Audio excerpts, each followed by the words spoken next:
ہمارے بدن پہ اتنے بال نہیں ہیں جتنے رسول اللہ کے احسانات ہیں. ہمارا ایک ایک بال قرض رسالت میں جکڑا ہوا ہے.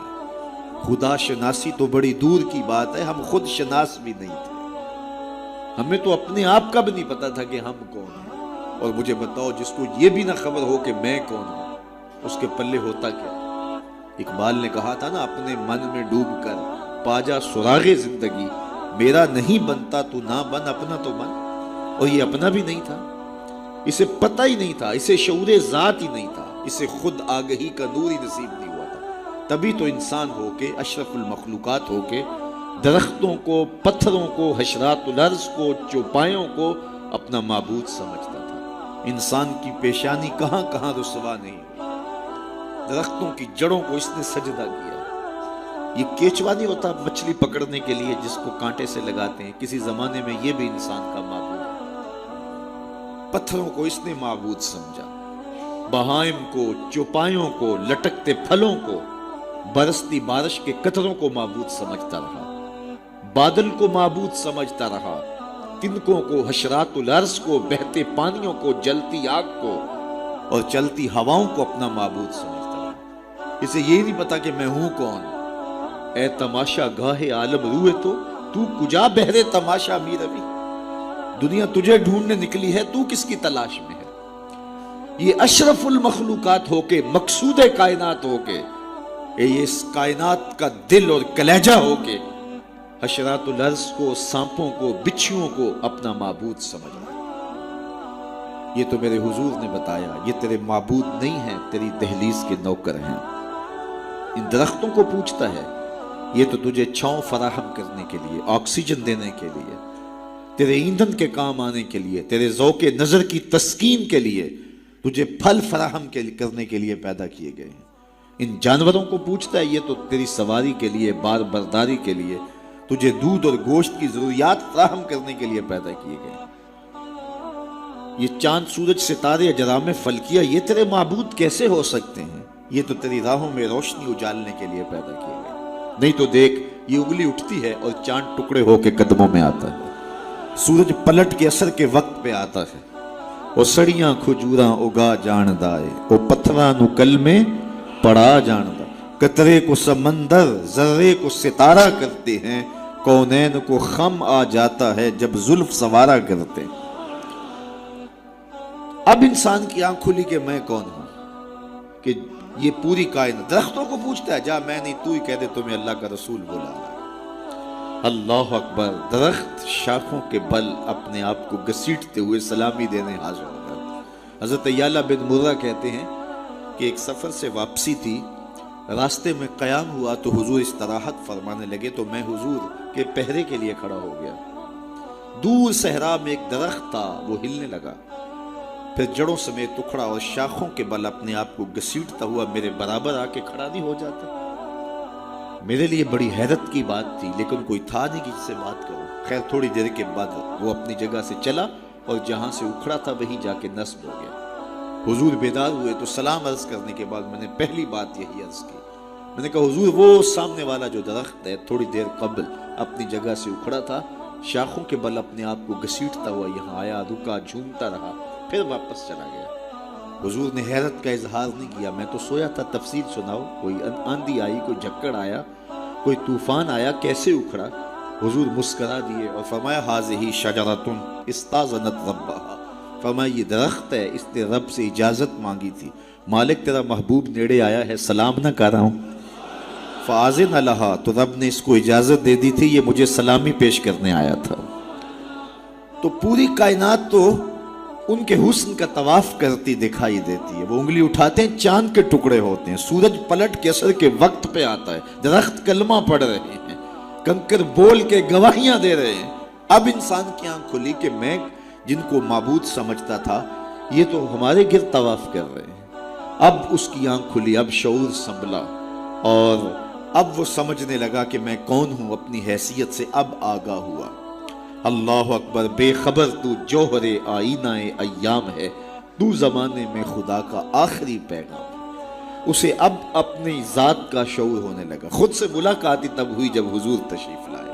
تو راز کن فقاں ہے، اپنی آنکھوں پر عیاں ہو جا، خود ہی کا رازداں ہو جا، خدا کا ترجمہ ہو جا، خود ہی میں ڈوب جا غافل، یہ سر زندگانی ہے، نکل کر حلقہ شام و سحر سے جاویداں ہو جا، مسافے زندگی میں سیرت فولاد پیدا کر، شبستان محبت میں حریر و پرنیاں ہو جا، گزر جا بن کے سیلے تند رو کو ہو بیاباں سے، گلستان راہ میں آئے تو جوئے نغمہ خواں ہو جا، تیرے علم و محبت کی نہیں ہے انتہا کوئی، نہیں ہے تجھ سے بڑھ کر ساز فطرت میں نوا کوئی، اسے اب پتہ چلا، اپنی ذات کی شناخت اب ہوئی، اللہ اکبر، کانپتا ہے دل تیرا اندیشہ طوفان سے کیا، نا خدا تو، بحر تو، کشتی بھی تو، ساحل بھی تو، دیکھ آ کر کوچائے چاکے گریباں میں کبھی، کیس تو، لیلا بھی تو، صحرا بھی تو، محمل بھی تو، وائے ناکامی کہ تو محتاج ساکی ہو گیا، میں بھی تو، مینا بھی تو، مستی بھی تو، حاصل بھی تو،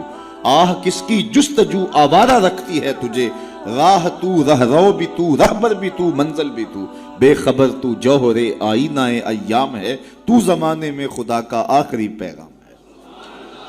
تو اب انسان کو اپنی ذات کا شعور ہوا، خدا شناسی تو بڑی دور کی بات ہے، میں کہتے ہیں انسان کی اپنی ملاقات اپنے آپ سے تب ہوئی جب حضور آئے، خود ہی کا شعور تب ملا جب حضور آئے، من سے آگہی تب ہوئی جب حضور آئے۔ تو اگر وہ تشریف فرما نہ ہوتے، خدا شناسی تو بڑی منزل ہے، انسان خود شناس بھی نہ ہوتا، اپنے ذات سے بھی آگاہ نہ ہوتا، انسان ہو کے انسانوں کے گلے چیر رہا تھا، سکا باپ اپنی بیٹی زندہ درگور کر کے فخر کرتا تھا کہ میں نے اپنی آبرو بچائی، مائیں دنیا کی منڈیوں میں بکتی تھی، باپ کی توقیر کوئی نہیں تھی، اور یہ تو میرے حضور آئے جنہوں نے آ کے بتایا کہ بیٹی عزت کی جگہ پر ہے۔ آپ نے یہ حدیث بارہا سنی ہوگی، علماء کرام سے بارہا سنی ہوگی، لیکن ذرا اس کو اس پہلو میں دیکھو، جب بیٹیوں کو زندہ درگور کر کے باپ فخر کر رہا تھا، اس زمانے میں میرے حضور نے کہا میری بیٹی میرے جگر کا ٹکڑا ہے۔ یہ صرف کلمہ تحسین ہی نہیں ہے، یہ کلمہ جہاد ہے۔ اس دور میں جب بیٹیوں کو زندہ درگور کر کے باپ فخر کر رہا، آج تو ہر شخص اپنی بیٹی کو قرار جان سمجھتا ہے، بیٹی کو آنکھوں کا نور سمجھتا ہے، نور نظر سمجھتا ہے، بیٹی کے جہیز کے لیے باپ اپنی ساری زندگی لگا دیتا ہے، پردیس کاٹ دیتا ہے، جوان بھائی فیکٹری میں اوور ٹائم لگاتا ہے، میں بہن کے ہاتھ بھی لے کر۔ تو آج اگر بیٹی کے بارے میں کوئی محبت بھرے جملے کہے جائیں تو بڑی بات نہیں ہے۔ جب باپ زندہ درگور کر کے فخر کرتا تھا، معاشرے سے اسے داد ملتی تھی کہ تو نے بیٹی کو زندہ درگور کیا ہے، اس زمانے میں میرے حضور نے کہا کہ میری بیٹی میرے جگر کا ٹکڑا۔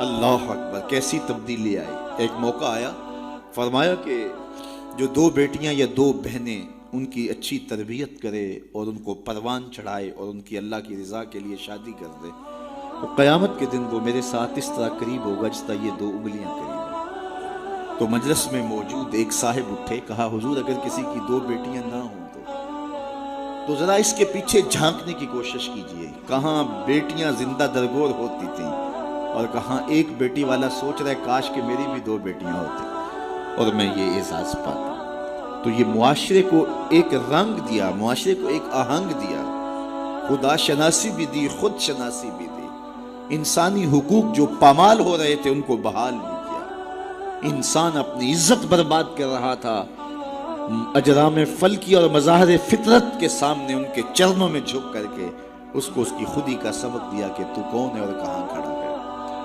ایک شخص ایمان لانے کے بعد حضور کی خدمت میں حاضر ہوا، عرض کرتا ہے جاہلیت کے زمانے کی دو باتیں ہیں، ایک یاد آتی ہے تو ہنسی نہیں رکتی اور ایک بات یاد آتی ہے تو آنسو نہیں تھمتے۔ کہا وہ کون سی دو باتیں ہیں؟ کہا وہ بات جو یاد آئے تو ہنسی نہیں رکتی وہ یہ ہے کہ میں ایک لمبے سفر پہ گامزن تھا، میں نے سفری معبود پتھر کا بنا ہوا ایک بت بھی اپنے سامان میں باندھ لیا کہ راستے میں پوجا پاٹ بھی چلتی رہے، لیکن جب سامان اٹھایا تو سامان بہت بوجھل تھا۔ میں نے سوچا کہ یہ تو میں اپنے ہی معبود کے بوجھ تلے دب کے رہ جاؤں گا، تو میں نے اس کو نکال دیا اور آٹا یا ستو گوندھ کر کے میں نے ایک چھوٹا سا معبود تیار کیا اور اس کو دھوپ میں رکھ کے خشک بھی کر لیا کہ مزید ہلکا پھلکا، اور اس کو اپنے سامان میں اپنے ساتھ رکھ لیا۔ پوجا پاٹ بھی چلتی رہی، خیر جو میرا اندازہ سفر تھا توشہ سفر بھی میں نے اس کے مطابق لیا تھا، لیکن سفر کوئی 2-4 دن اوپر چلا گیا، توشہ سفر ختم ہو گیا۔ ایک آدھ دن تو میں نے بھوک کاٹی،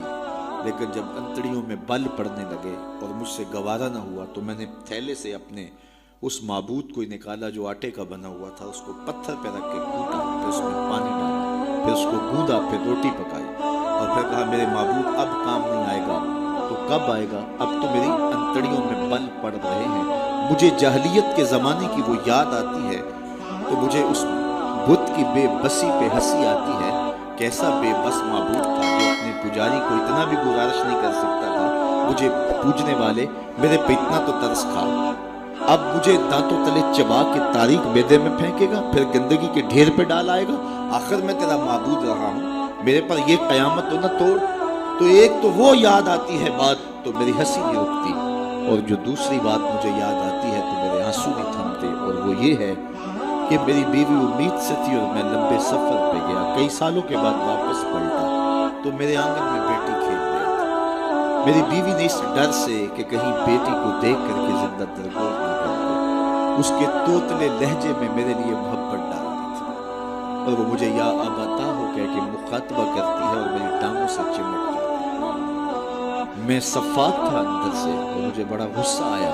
میں نے اپنی بیوی کو گھورا کہ ایک تو نے سام کو جنم دیا ہے اور دوسرا نخرے کرتی، اس کو باتیں سکھائی ہیں اور موقع کی تاب میں، لیکن اس بیٹی کے سینے میں میرے لیے اس کی ماں نے اتنا پیار ڈال دیا تھا۔ بیٹیاں تو ویسے بھی باپ سے ٹوٹ کے پیار کرتی ہیں، بیٹیوں کی محبت تو مثالی ہوتی ہے۔ پھر ماں نے محنت کی تھی کہ اس کا باپ کوئی انتہائی قدم نہ اٹھائے، تو اس کے لیے اس کے باپ کے لیے بے پناہ محبتیں ڈال دی تھی۔ کہتے ایک دن میں نے موقع پایا اور اس بیٹی کو اٹھایا اور صحرا میں لے گیا۔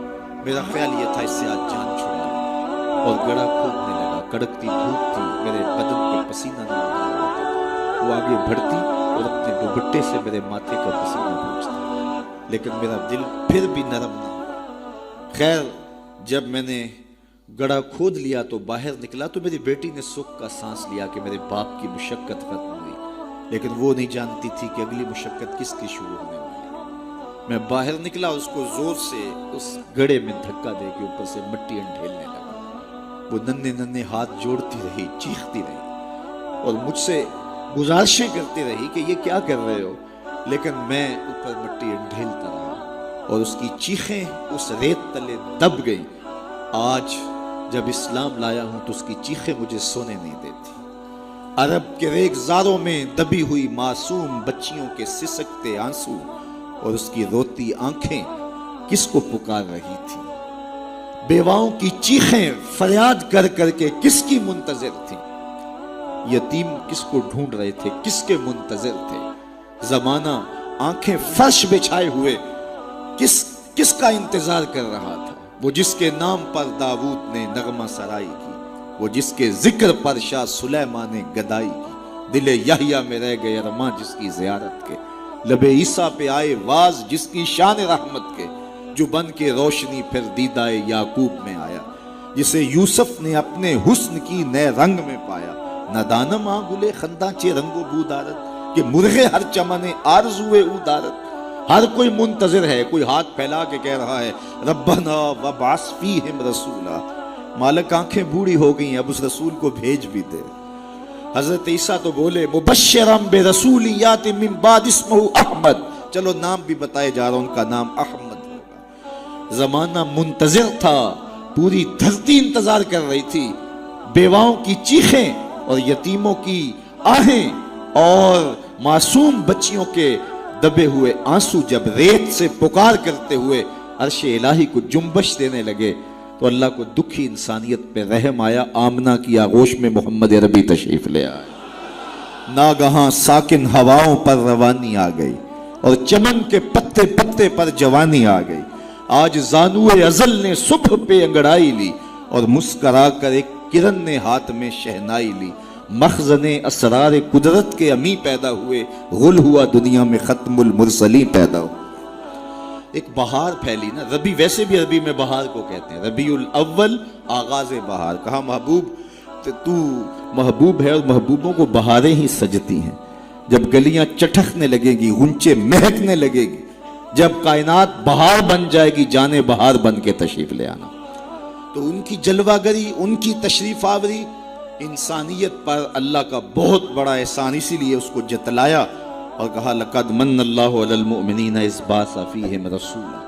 تو یہ احسان عظیم ہمارے اوپر ہوا، اتنی بڑی نعمت، وہ نعمت عظمیٰ جس کے لیے نبی منتظر رہے، نبیوں کی ٹیمیں منتظر رہیں، اور ہم نے کوئی آرزو تو نہیں کی تھی، وہ تو منتیں مانتے رہے. بحیرہ راہب کہاں بیٹھا تھا، نستورہ کہاں بیٹھا تھا، کہاں کہاں منتظر ان کی راہوں میں لوگ بیٹھے تھے. شب ہجر کی سختیاں کوئی اس سے جا کے پوچھے، تیری راہ تکتے تکتے جسے صبح ہو گئی ہے. زمانے منتظر رہے، صدیاں منتظر رہیں، لوگ راہوں میں بیٹھے رہے، ہم نے کوئی انتظار نہیں کیا. آنکھ کھلی، ہمارے والد صاحب مؤذن کو مسجد سے بلا لائے، انہوں نے کان میں آ کے کہا مبارک ہو، تو حضور کا غلام بن کے آ رہا ہے. شاہوں سے ملا ہے نہ تونگر سے ملا ہے، اللہ کا عرفان اسی در سے ملا. اوروں کو ملا ہے تو مقدر سے ملا ہے، مجھ کو تو مقدر بھی تیرے در سے ملا ہے. تو یہ ہماری خوش بختی، ہماری فیروز بختی کہ ہمیں وہ محبوب نصیب ہوئے جس کے لیے زمانے تڑپتے رہے، ترستے رہے، منتظر رہے، آنکھیں بچھی رہیں، تمنائیں بےتاب رہیں، آرزویں مچلتی رہیں، لیکن وہ جانے بہار بن کے تشریف لے آئے. اب جب حضور تشریف لائے ہیں پھر صحابہ نے تو حد کر دی نا، اپنا سب کچھ ان کے نام پہ لٹا دیا. کہا آپ کے دین کا جھنڈا لے کے اٹھیں گے اور دنیا کے آخری کنارے تک پہنچیں گے. پھر تابعین نے وہ جھنڈا تھاما، تبع تابعین نے وہ جھنڈا تھاما. اس شخص کی کہانی ہم نہیں بھول سکتے جو گھوڑے پہ بیٹھ کے اللہ کے نام کی دعوت دیتے ہوئے آگے بڑھا، آگے دلدل آ گئی، زمین ختم ہو گئی، تو گھوڑے کی باگیں کھینچ لیتا ہے اور کہتا ہے مالک میرے جذبے تو جوان تھے، تیری زمین ہی ختم ہو گئی. اس پہ اقبال نے کہا تھا دی اذانیں کبھی یورپ کے کلیساؤں میں، کبھی افریقہ کے تپتے صحراؤں میں، دشت و دشت دریا بھی نہ چھوڑے ہم نے، بحر ظلمات میں دوڑا دیے گھوڑے ہم نے. تو وہ ہمارے اسلاف تھے. آج میں اور آپ حضور کے میلاد میں آئے ہیں، ہم ایک لمحے کے لیے اپنے باطن میں اتریں، اپنے اندر اتریں اور سوچیں کیا ایک محفل سے حضور کی محبت کا حق ادا ہو جاتا ہے؟ کہ ایسے ہاتھ لہرانے سے حضور کا محبت کا حق ادا ہو جاتا ہے؟ کڑکدار نعرہ لگانے سے حضور کی محبت کا حق ادا ہو جاتا ہے؟ کیا لوگوں کو بلائیں، دعوت دیں، کھانے کھلائیں، بریانیاں کھلائیں تو کیا حضور کی محبت کا حق ادا ہو جاتا ہے؟ آئیے اگر حضور سے محبت کرتے ہیں تو سر سے لے کر پاؤں تک حضور کی غلامی کے رنگ میں رنگے جائیں. ہمارے استاد فرمایا کرتے تھے یہ نہ ہو کہ لوگ تمہیں پوچھیں تمہیں کون ہوتے ہو اور تمہیں بتانا پڑے کہ ہم مسلمان ہوتے ہیں، یہ دیکھو مذہب کے خانے میں اسلام لکھا ہے.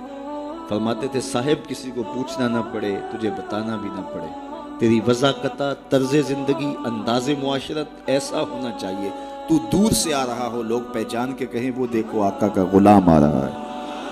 نور آنکھوں میں تو چہروں پہ اجالے ہوں گے، مصطفیٰ والوں کے انداز نرالے، دنیا میں بھی ان کے دم سے مقدر چمکا، محشر میں بھی ان کی رحمت کے حوالے ہوں گے.